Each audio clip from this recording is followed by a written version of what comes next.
My name is Benke, and I'm a poetry teacher, and I wrote a book recently called Rip the Page, Adventures in Creative Writing. I've been teaching poetry for 17 years in elementary schools and middle schools to kids who are 8 to 12 years old. I had all these file folders filled with writing experiments and prompts and zany word lists and definitions, and I thought, you know, what am I going to do with all this? I need to get it organized. So I went to my favorite place, the Mill Valley Public Library Children's Room, and I was looking for a book to inspire me to maybe use as an example for my own book, but I couldn't find it.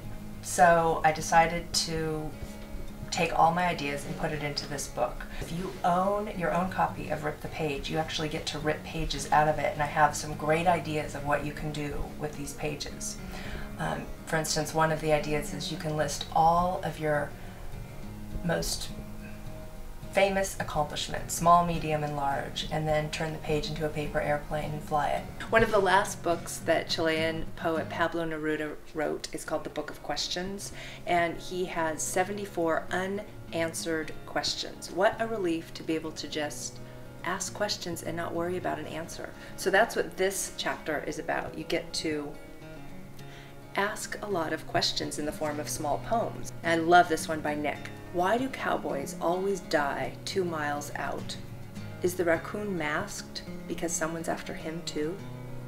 So I have a lot of favorite chapters, but this is one of them.